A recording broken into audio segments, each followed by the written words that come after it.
Channel 24 এর নিয়মিত আয়োজন প্রাসঙ্গিকের সাথে আছে আমি তপন মাহমুদ লিমন। আমাদের আজকের বিষয় ইয়োগা।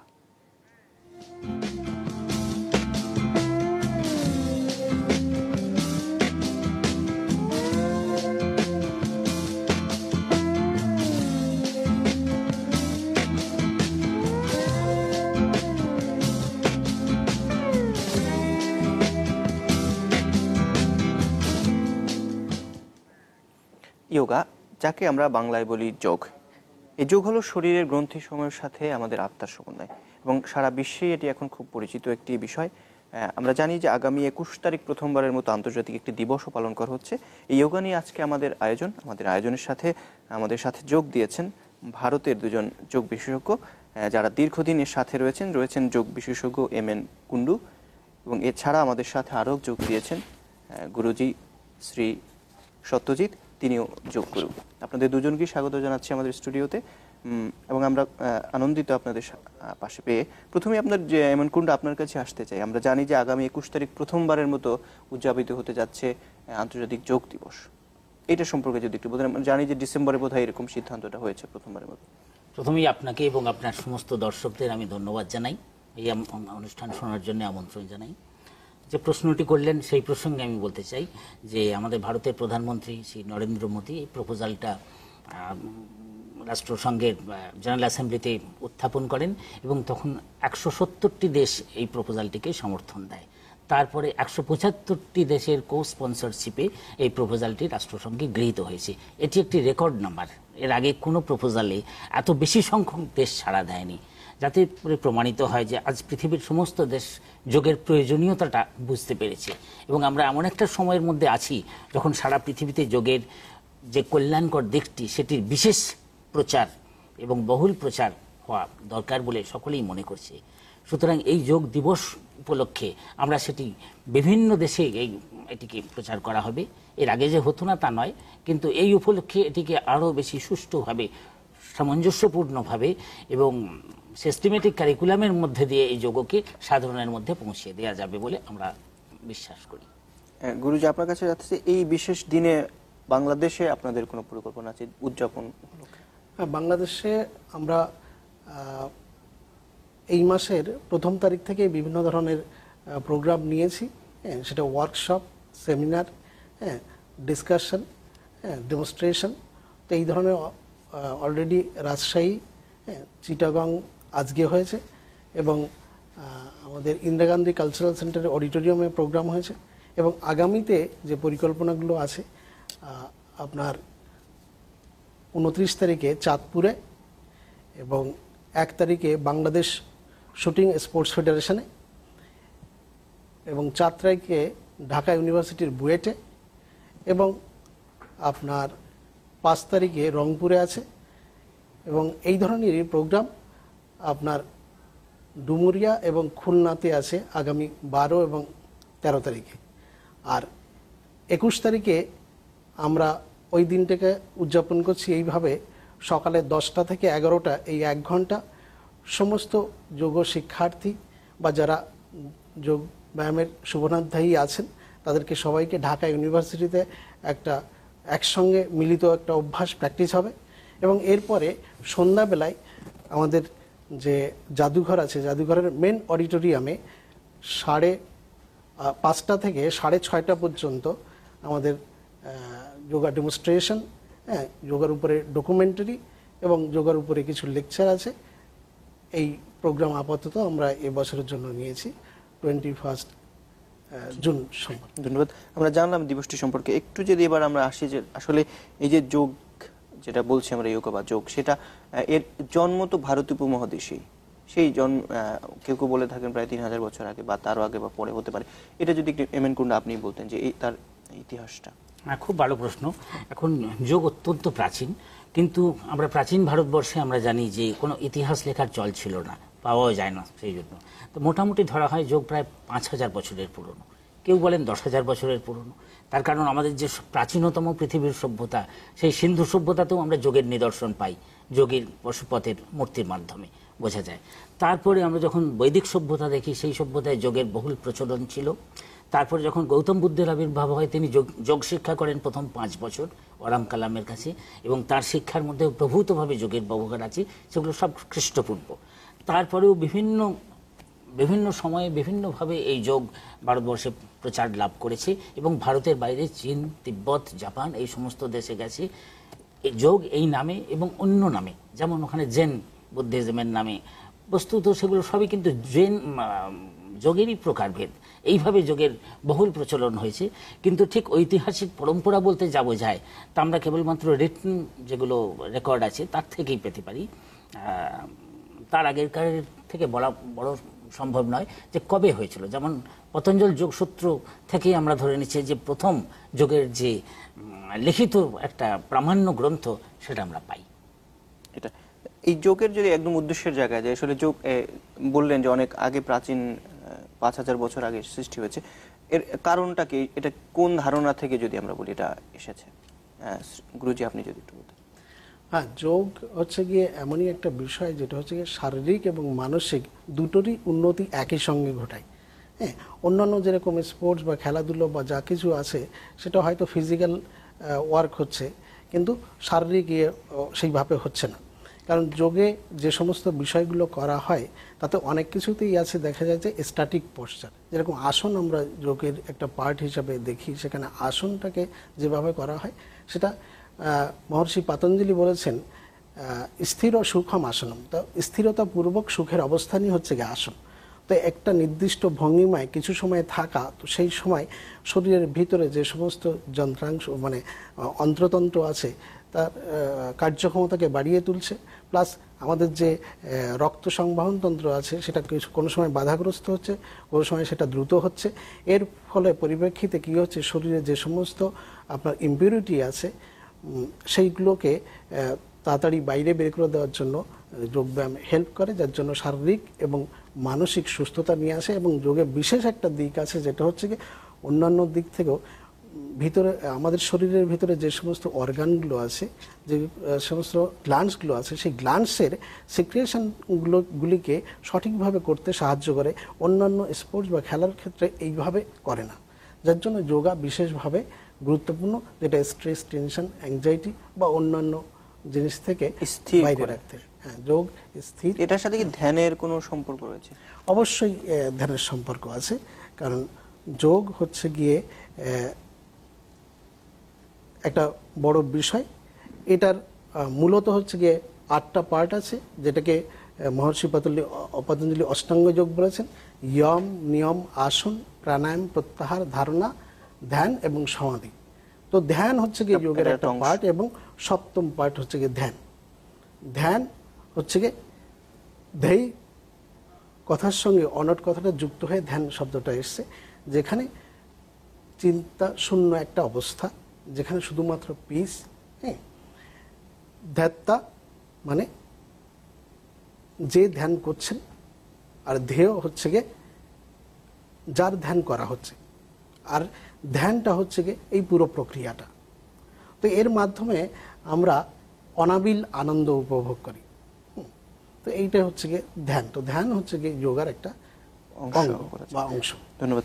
আচ্ছা, আমি একটু অনেকে বলছি বিষয়টা একটু জটিল এবং খুব বড়। উনি যেটা বলেছেন যে বিষয়টা অত সহজ নয়, তাই আমি বলছি একটা উদাহরণের সাহায্যে আমি জিনিসটা বোঝানোর চেষ্টা করছি একটু, যাতে করে আমার মনে হয় বোঝার সুবিধা হবে। যেমন ধরুন আমরা সবাই কম্পিউটার ইউজ করি, ডেস্কটপ কি ল্যাপটপ। এতে কি আছে, 3টে জিনিস আমাদের প্রয়োজন। একটা হচ্ছে প্রথমে একটা হার্ড ডিস্ক দরকার, তাই তো? আপনার একটা ল্যাপটপের সেট কি ডেস্কটপের সেট দরকার। সেই হার্ড ডিস্কটা কিন্তু নিজের থেকে কিছুই করতে পারে না, কিন্তু সেটা খুব দরকার। কিন্তু অন ইটস ওন এটা একটা ডেকোরেশন পিস, এছাড়া আর কিছুই না। তারপরে আমাদের কি দরকার, একটা পাওয়ার সাপ্লাই দরকার, ব্যাটারি থেকেও মেন্স থেকেও। সেটি হচ্ছে যোগের ক্ষেত্রে প্রাণ। যেটা হার্ড ডিস্ক বললাম সেটা হচ্ছে আমাদের শরীরের যন্ত্রের মধ্যে আমাদের যেগুলো আছে সেইগুলো আমরা বলি। এবারে কিন্তু পাওয়ার সাপ্লাই হয়ে গেলে এবং আপনার হার্ড ডিস্কটা থাকলেই কিন্তু কম্পিউটার চালানো যাবে না, আর একটা জিনিসের দরকার আছে, আমরা সবাই জানি, সেটা হচ্ছে সফটওয়্যার। একটা অপারেটিং সফটওয়্যার দরকার, এবং যে কোনো প্রোগ্রাম করতে গেলে, যে কোনো কিছু করতে গেলেই আপনার সফটওয়্যার দরকার, সেটা হচ্ছে মন।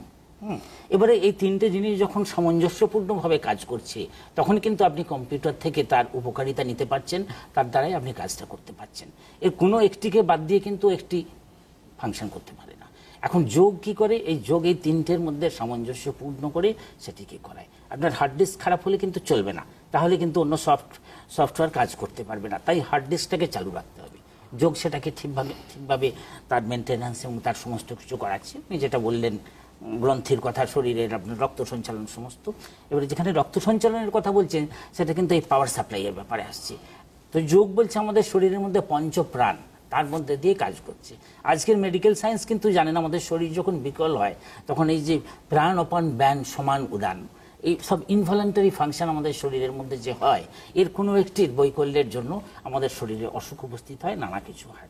এবার এইগুলি যেমন ধরুন এগুলো সব আপনা থেকে হয়, যেমন আমরা যে খাবার খাচ্ছি সেটা হজম হচ্ছে, আমরা কিন্তু হজম করছি না, হজম হয়ে যাচ্ছে।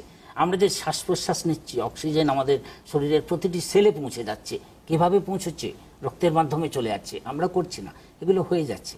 এই পাঁচটা আমাদের পঞ্চপ্রাণ আমাদের এই শরীরের মধ্যে এটা কাজ করছে, এই হচ্ছে পাওয়ার সাপ্লাই। এই পাওয়ার সাপ্লাই ঠিক করে রাখা দরকার। যোগ আমাদের হেল্প করছে এই পাওয়ার সাপ্লাই ঠিক রাখার জন্য, হার্ডওয়্যার ঠিক রাখার জন্য। এবার হচ্ছে একটা সফটওয়্যার দরকার। একটা অপারেটিং সফটওয়্যার হলেই হচ্ছে না, অজস্র সফটওয়্যার দরকার।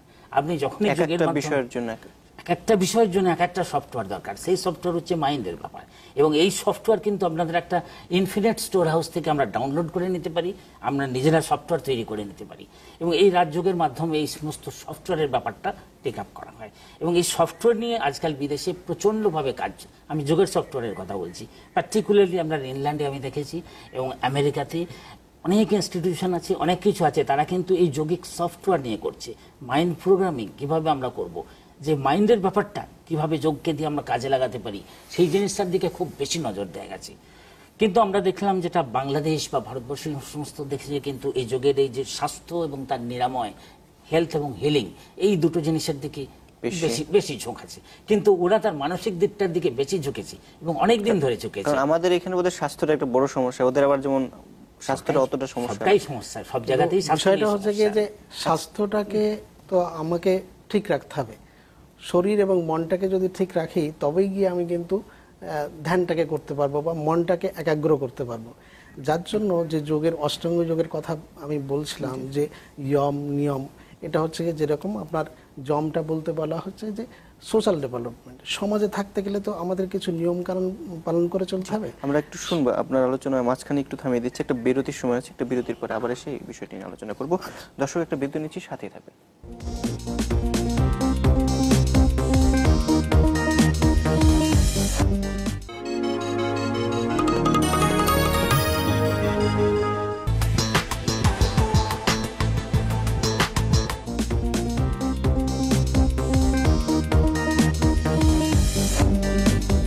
স্বাগত প্রাসঙ্গিকে আমরা কথা বলছিলাম ইয়োগা নিয়ে।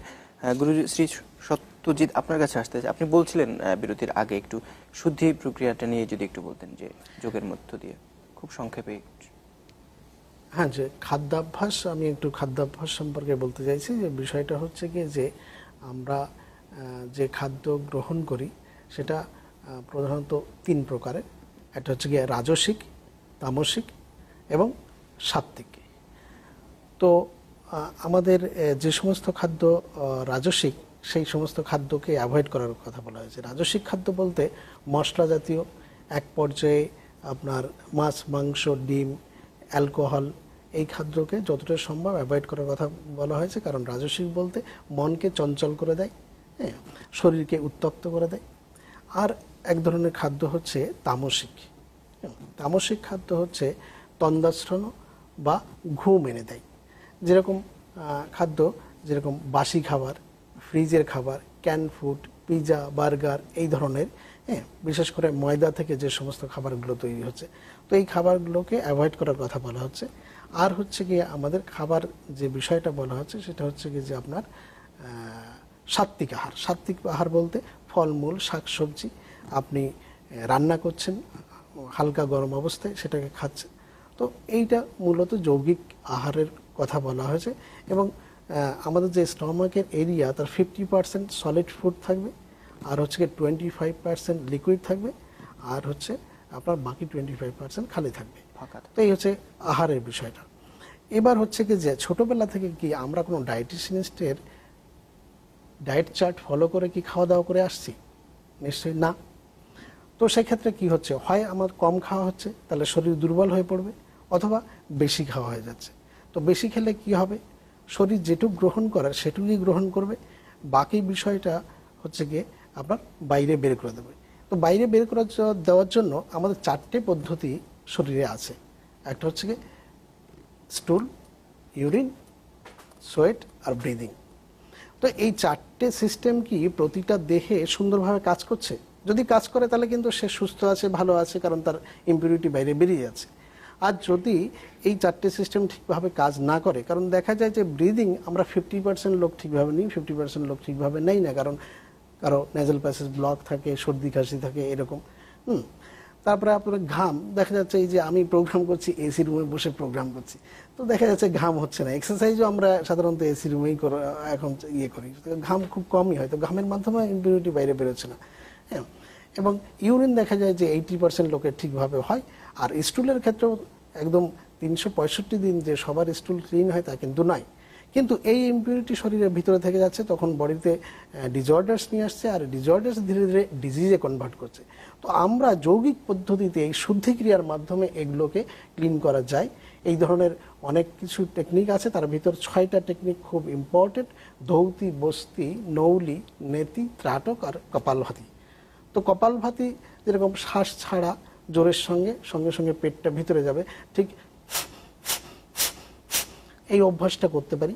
যাদের হার্টের প্রবলেম আছে তারা একটু স্লো করবে। হ্যাঁ, এছাড়া যৌগিক কিছু ওই শুদ্ধিক্রিয়ার যে কথা বলছিলাম, সেখানে ইম্পর্টেন্ট একটা প্র্যাকটিস আছে যেরকম হচ্ছে জলনীতি। জলনীতি, জল বলতে সংস্কৃতে পানিকে জল বলে। হ্যাঁ, তো এই জলের ভিতরে হালকা লবণ দিয়ে এই জিনিসটাকে যদি একটা নাকে ধরে সামান্য মাথাটাকে টিল করা হয়, তো অন্য নাক দিয়ে পানিটা বেরিয়ে যাবে। তো এইভাবে নেজাল প্যাসেজ ক্লিন হয়ে যায়, এবং এর পুরো পানিটাই এটার মধ্যে দিয়ে যাবে। হ্যাঁ, পুরো পানিটাই আরেকটা নাক দিয়ে বেরিয়ে যাবে, এবং যখন পানিটা বেরোবে তখন মুখ দিয়ে শ্বাস নেওয়া ছাড়া করতে হবে, তো অন্য নাক দিয়ে পানিটা বেরিয়ে যাবে। ঠিক একইভাবে অন্য পাশের নাক দিয়েও করতে হবে। তারপরে এইটা কিছুদিন প্র্যাকটিস হয়ে গেলে তখন এই রাবার ক্যাথিটার দিয়ে নাক দিয়ে এটাকে ঢুকিয়ে মুখ দিয়ে বের করে পুরো নেজাল প্যাসেজটাকে ক্লিন করে রাখতে হবে। তো এইটা অভ্যাস করলে কি হবে, যাদের সাইনাসের প্রবলেম আছে, মাইগ্রেনের প্রবলেম আছে, হেডেকের প্রবলেম আছে, তারপরে যাদের সর্দি কাশির প্রবলেম আছে, অ্যাজমার প্রবলেম আছে, বা ব্রিদিং ট্রাবল আছে, সেক্ষেত্রে এটা কখনোই হবে না, থাকবে না। এই ধরনের 20 প্রকারের রোগ এই জিনিসে ঠিক হয়। তো প্রাথমিক অবস্থায় এটা কোনো যোগা শিক্ষক বা যোগা গুরুজির কাছে অভ্যাস করে নেওয়া উচিত, তাহলে এটা থেকে। আপনার কাছে আসবো, এই প্রসঙ্গে একটু আলাপ করতে চাচ্ছিলাম যে তাহলে আমরা যে বলতে পারি রোগ প্রতিরোধের ক্ষেত্রে একটা বড় ভূমিকা রাখে যোগ। হ্যাঁ, রোগ প্রতিরোধের ক্ষেত্রে আমাদের অসুখের মূল কারণ দুটো। একটা হচ্ছে আমাদের প্রতিরোধ ক্ষমতা কম, ইমিউনিটি সিস্টেম কম, সেটা একটা কারণ। আর একটা কারণ হচ্ছে যে স্ট্রেস, আমাদের যে মানসিক। অধিকাংশ রোগের জন্ম কিন্তু মনে, সেটা আমরা বুঝতে পারি না, যতক্ষণ না তার শরীরের প্রকাশ হয় বুঝতে পারি না। অনেক সময় এটা থাকে সাইকোসোমাটিক ডিজিজ, সেটা মনের মধ্যেই থেকে যায়, আমরা সেটাকে রোগ বলে মনে পর্যন্ত করতে পারি না। এই দুটোকেই কিন্তু প্রতিরোধ করার সবচেয়ে বড় উপায় হচ্ছে যোগ অভ্যাস করা। তার মাধ্যমে আমরা এই মনের থেকে যে আমরা শরীরে আসছি এবং প্রাণের থ্রুতে, এবং এই মন, প্রাণ এবং দেহ, এই তিনটের মধ্যে যে সেতু, সেই সেতুটা হচ্ছে কিন্তু আমাদের ব্রিদিং, নিঃশ্বাস। আমাদের যোগীরা অনেক বছর আগে সেটাই আবিষ্কার করেছিলেন যে আমাদের প্রত্যেকটি চিন্তাধারার সাথে, আমাদের এই দেহের সাথে আমাদের এই ব্রিদিংয়ের একটা বিরাট সম্পর্ক। সুতরাং এই ব্রিদিংটাকে কিভাবে রেগুলেট করে, কন্ট্রোল করে, অথবা একেবারে বন্ধ করে দিয়ে আমরা করি, এটা একটা ন্যাচারাল প্রসেস। আমরা জানি যখন আমরা খুব গভীরভাবে চিন্তা করছি আমাদের ব্রিদিং স্লো হয়ে যায়, এমনকি আমরা একবারে স্টপ করে ফেলি। আছে না রবীন্দ্রনাথের নীতি, বিশ্বজগৎ নিঃশ্বাস বায়ু সম্বরী, স্তব্ধ অচলে প্রহর গণিছে বিরলে, নিঃশ্বাস বায়ু সম্বরী। এই সময় সে কিন্তু ইচ্ছা করে করছেন, এটা আপনা হতে হয়ে যাচ্ছে। যে জিনিসটা আপনা হতে হয়, যেমন ধরুন আপনি খুব রেগে গেছেন, উত্তেজিত হয়ে গেছেন, আপনার ব্রিদিং অনেক ফাস্ট হবে, আপনার কিচ্ছু করতে হবে না, আপনা হতে হবে। এই যেটা আপনা হতে হয়, যোগে আপনি সেটাকে অভ্যাসে পরিণত করলেন, করে সেটাকে আপনি কাজে লাগালেন।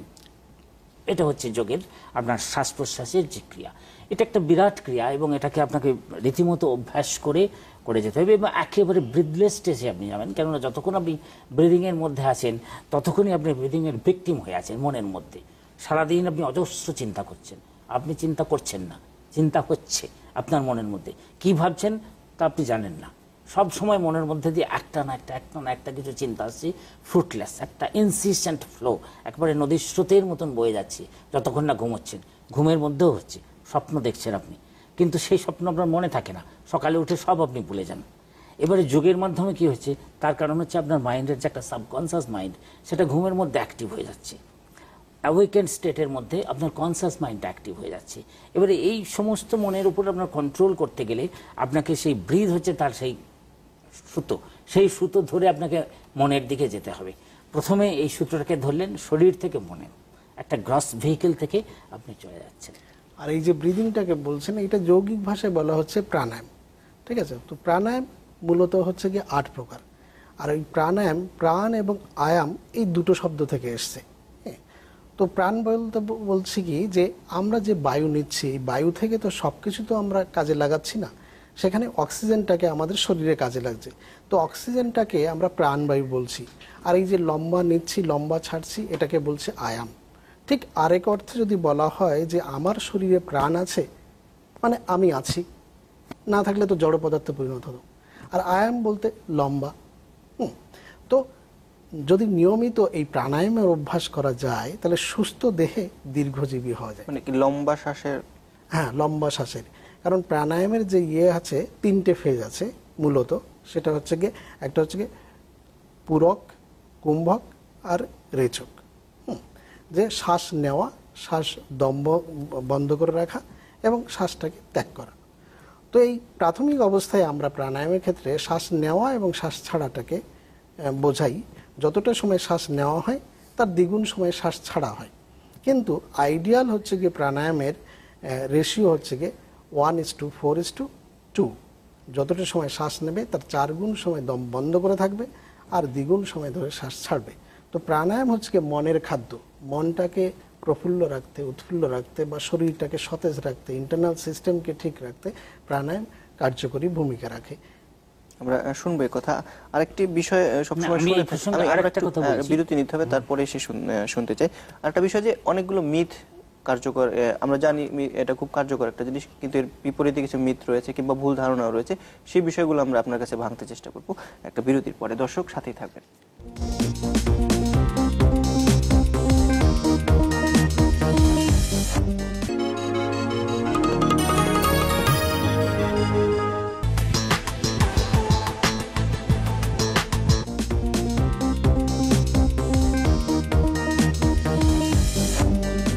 আবারও স্বাগত প্রাসঙ্গিক। আমরা কথা বলছিলাম যোগ নিয়ে।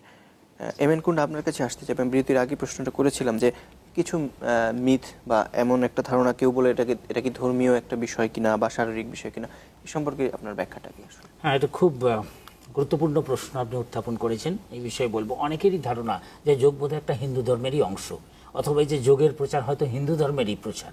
এর চেয়ে ভুল আর কোনো কিছুই হতে পারে না। তার কারণ যোগের উদ্ভব হয়েছিল আমাদের এই সুপ্রাচীন ভারতবর্ষে, যার অংশ বাংলাদেশ, পাকিস্তান সবাই। তখন বাংলাদেশের এই রাজনৈতিক বিভাজন তো হয়নি, তখন কোনো অর্গানাইজড রিলিজিয়ন বলে কিছু ছিল না। তখন কিন্তু হিন্দু, বৌদ্ধ, মুসলমান এইসব কোনো কিছুই ছিল না। তখন মানুষের যোগের আবিষ্কার করেছে। সুতরাং তার মধ্যে কোনো ধর্মের লেভেল কিন্তু একেবারেই নেই। দ্বিতীয়ত আমি বলবো, হিন্দু ধর্মের সাথেও কিন্তু যোগের মিল নেই। কেননা হিন্দু ধর্মের যেসব অনুষ্ঠান, যেসব দেবদেবীর ধারণা, তারপরে হিন্দু ধর্মের যে সমস্ত প্রক্রিয়াগত ব্যাপার আছে, সেইগুলো কিন্তু যোগের মধ্যে কিচ্ছু নেই। কোনো জাতিভেদ নেই যোগের মধ্যে, সকলেই যোগ অভ্যাস করতে পারে। এই যে একটা বিরাট ব্যাপার, যে যোগ কিন্তু হিন্দু ধর্মের কোনো অংশ নয়। এ নিয়ে আমেরিকাতে 3টে কোর্ট কেস হয়ে গেছে, যে ওরা ভেবেছিল যে যোগ বোধহয় একটা স্টেয়ারওয়ে টু হিন্দুইজম, এটার প্রচার। প্রত্যেকটি ক্ষেত্রে কিন্তু জাজমেন্ট গেছে, no, it cannot be treated as stairway to Hinduism. এটা হিন্দুইজমের প্রচারের ব্যাপার নয়, এটা মানুষের কল্যাণের দিক আছে, এর সাথে ধর্মের কোনো সম্বন্ধ নেই, এটাকে কোনো ধর্মীয় লেভেল দেওয়া যায় না। তারপরে এটা কিন্তু প্র্যাকটিস করতে পারে সবাই, আপনি যে কোনো ধর্মের লোকই হন না কেন। যোগ অভ্যাসে কিন্তু আপনার ধর্মের মতের সাথে কোনো বিরোধ নেই, ধর্মের সাথে কোনো বিরোধ নেই। আপনি, তার কারণ হচ্ছে যোগ কোনো কিছুই আপনাকে চাপিয়ে দেয় না। আপনি যেটুকুন অভ্যাস করলেন, আপনি তার ফল পেলেন। এটা একটি অভ্যাস সাপেক্ষ ব্যাপার। আপনি যা কিছু করছেন সেটা হচ্ছে অভ্যাসের ব্যাপার, এক্সপেরিমেন্টাল ব্যাপার। হ্যাঁ, এখানে এক্সপিরিয়েন্সের ব্যাপার হচ্ছে, আপনি করছেন কিছু। এখানে কোনো কিছু মতামতের ব্যাপার নেই, কোনো কিছু আপনার উপরে চাপিয়ে দেওয়া হচ্ছে না। দ্বিতীয়ত, যোগ অভ্যাস করতে পারে প্রত্যেকে, আপনার যত বয়সী হোক। আপনি যদি অসুস্থ থাকেন তখনও আপনি যোগ করতে পারেন, ছোট থেকে আরম্ভ করে যখন থেকে জ্ঞান হয়েছে তখন থেকে বড় পর্যন্ত আপনি যোগ করে যেতে পারেন। যোগ কিন্তু কোনো ফিলোসফিও নয়, ফিলোসফি হচ্ছে একটা থিওরিটিক্যাল আলোচনা, ডিসকাশন। হ্যাঁ, সেই ডিসকাশনের দ্বারা আমরা কিছু জ্ঞান লাভ করি, আর বেশি কিছু করি না। যোগে কিন্তু প্র্যাকটিক্যাল, যোগে হচ্ছে পুরোপুরি প্র্যাকটিক্যাল, এবং শুধু প্র্যাকটিক্যাল তো কিছু হয় না, এখন সমস্ত স্কিলের পিছনে কিছুটা জ্ঞান থাকতে হয়, নলেজ থাকলে তবেই স্কিল হয়, সেইটুকুই নলেজ দরকার। কিন্তু এটা কিন্তু থিওরির ব্যাপার নয়, এটা প্র্যাকটিসের ব্যাপার। যা কিছু করতে হবে জেনে নিয়ে সেটা করতে হবে। তারপরে এর মূল যেটা কারণ হচ্ছে সেটা হচ্ছে আমাদের ভিতরে যে অন্তর্নিহিত ক্ষমতা আছে, অনন্ত ক্ষমতা আছে, সেই ক্ষমতা কি করে আমরা বিকাশ করব। যেমন আমাদের মনের আমরা 10%ও ইউজ করতে পারি না, বাকি যে 90% সেটা কিন্তু এখানে আপনি একটু যদি নিড এবং বেনিফিটের যে বিষয়টা একসাথে আলোচনা করতেন। হ্যাঁ, না, এটাও একটা মিথের মধ্যেই আমি বলতে চাইছি, সেটা আমাদের হাতে খুব বেশি সময় নেই, সেজন্য আমি আচ্ছা, জানতে চাচ্ছি। ঠিক আছে। এবং এটা হচ্ছে একটা সায়েন্স, আপনি যদি বলেন এটা একটা একেবারে বিজ্ঞান, যেটা নিয়ে বিজ্ঞানে আলোচনা হয় না যোগের মধ্যে, সেটা একটি বিজ্ঞানসম্মত একটি আলোচনার বিষয় এবং অভ্যাসের বিষয়। এটাতে কোনো প্রচলিত ধর্মমতের সাথে এটার কোনো বিরোধ নেই। আপনি মিল যদি খুঁজে পান ভালো, না পেলেও কোনো অসুবিধা নেই। এটা হচ্ছে একটা প্রসেস অফ বিকামিং, আপনার কিছু হয়ে ওঠার ব্যাপার, এটি হচ্ছে যোগের। আপনার কাছে আরেকটা বিষয় আসবো, তার আগে আমি গুরুজির কাছে একটু জানতে চাই যে আমরা যদি একদম হাতে খুব সময় নেই, একদম সংক্ষেপে জানতে চাই যে কোন জায়গা থেকে আমরা আসলে যোগা চর্চা করব, সবশেষে যদি সংক্ষেপে বলতেন। হ্যাঁ, অ্যাকচুয়ালি যোগ চর্চা করব আমরা এই জায়গা থেকে যে যোগা বিষয়টা হচ্ছে খুব অল্প জায়গার উপর এটা অভ্যাস করা যায়। তার মানে ঘরের ভিতর যে কোনো জায়গাকে আমি ইউজ করে যোগাভ্যাসটা করতে পারি। এবং এই যোগাভ্যাস আমি আগেই বলেছি যে শারীরিক এবং মানসিক দুটোরই উন্নতি করে, এবং যার পরিপ্রেক্ষিতে যেটা দাঁড়াচ্ছে যেটা হচ্ছে কি আমাদের কিছু ক্রনিক ডিজিজ আছে, যেরকম অ্যাজমা, হ্যাঁ, তারপরে ডায়াবেটিস, তারপরে আপনার বিভিন্ন ধরনের পেন, হ্যাঁ, বা আপনার ডাইজেস্টিভ ডিসঅর্ডার্স, এই ধরনের অ্যাকচুয়ালি ঠিকভাবে কিন্তু কোনো মেডিসিন নেই। হ্যাঁ, তো মেডিসিন যেখানে নেই সেখানে তো আমাদেরকে বিকল্প কিছু করতে হবে। তো এই ন্যাচুরোপ্যাথি বা ন্যাচারাল যে প্রসেস, যৌগিক অ্যাক্টিভিটি কিন্তু মানে আমাদের শরীরের অন্ত্রতন্ত্রের কার্যক্ষমতাকে বাড়িয়ে, বা আমাদের ফুসফুসের কার্যক্ষমতাকে বাড়িয়ে, বা আমাদের রক্ত সংবহন তন্ত্রকে ঠিক রেখে যে শরীরটাকে ঠিক রাখতে পারে, যার ফলে এই সমস্ত রোগ থেকে চিরতরে মানে নির্মূল করে এটা থেকে বাইরে বেরিয়ে আসা যায়। যে এই সমস্ত রোগ এছাড়া শরীর এবং মনের তো উন্নতি হয়, সঙ্গে সঙ্গে আদার্স যে সমস্যা আছে, দেখা যায় যে একটি লোক কোনো বিষয়ে সাফার করছেন, তার জন্য প্রায় দেখা যায় সারাদিনে তাকে 40 থেকে 50টা বা 60টা মেডিসিন খেতে হয়। কিন্তু তার সঙ্গে যদি আমরা যোগাভ্যাস করি, সেখানে দেখা যায় যে 40টা মেডিসিনকে অফ করে মাত্র 10টা মেডিসিনে নিয়ে আসা যেতে পারে। তো সেই জন্য যোগের যে গুরুত্ব, এটা ঠিক অল্প কথায় বলে এটা ঠিক এক্সপ্লেইন করা যাবে না। খুব সময় নেই, আমরা এক মিনিট সময় পাওয়া। এমএন কুন্ডু, আপনার কাছে সবশেষ জানতে চাইব যে প্রয়োজনের জায়গা থেকে আমরা ব্যবহার যোগকে কাজে লাগাতে পারি, সেটার কতটা মেটাতে পারে যোগ আসলে, সংক্ষেপে 1 মিনিটে যদি একটু। আমাদের যা প্রয়োজন, যেমন ধরুন শরীরকে সুস্থ রাখা, নিরাময় করা, সেটা দরকার। মানসিকভাবে সুস্থতা অর্জন করা এবং মানসিক ক্ষমতা অর্জন করা, সেটা দরকার। প্রকৃতির সাথে এবং সমস্ত মানুষের সাথে একটা ঐক্যবদ্ধভাবে থাকা, হারমোনাইজেশন, সেটা আমাদেরকে যোগ সাহায্য করে। তারপরে হচ্ছে হ্যাপিনেস এবং পিস, যে আমরা হ্যাপি হতে পারি এবং আমরা শান্তি লাভ করতে পারি এই যোগের মাধ্যমে। আমাদের শরীর এবং মনের মধ্যে একটা সাম্য অবস্থা আমরা নিয়ে আসতে পারি, এবং সেই সাম্য অবস্থার মধ্যে আমাদের কর্মক্ষমতা বাড়ে, আমাদের যে কোয়ালিটি অফ লিভিং সেটা অনেক পরিমাণে বেড়ে যায়। আদারওয়াইজ আমাদের কোয়ালিটি অফ লিভিং অনেক কম থাকে, সেটা আমাদের বাড়তে পারে। সুতরাং এর ফলে মানব সম্পদের প্রভূত উন্নতি হতে পারে। তার কারণ হচ্ছে মানুষের পারফরমেন্স তখন অনেক পরিমাণে বেড়ে যায়, আমাদের স্ট্রেস কম হয়ে যায়, আমরা একটা অত্যন্ত নিজের মধ্যে আনন্দের মধ্যে দিয়ে সমস্ত কিছু জীবনকে একটা সুষম ছন্দের মধ্যে নিয়ে আসতে পারি। আচ্ছা, 15 সেকেন্ড আপনাকে যদি এই সম্পর্কে এটাই। আচ্ছা, আমি লাস্টলি যে সম্পর্কে বলতে চাই, যেটা হচ্ছে কি যে আপনারা সবাই যোগাভ্যাস নিয়মিত করুন, এবং সঙ্গে আরও যে বিষয়টা বলতে চাই সেটা হচ্ছে কি যে আপনার লাইফস্টাইলটাকে ঠিক রাখুন। নিশ্চয়ই আমাদের হাতে আর সময় নেই, খাদ্যাভ্যাসটাকে ঠিক রাখুন, এবং সঙ্গে সঙ্গে যোগাভ্যাস করুন। আপনারা সুস্থ এবং সুন্দর ভালো থাকবেন। আপনাদের দুজনকে ধন্যবাদ জানাচ্ছি। আপনাদের দর্শক ভালো থাকবেন, আর দেখা হবে পরবর্তী কোনো আয়োজনে।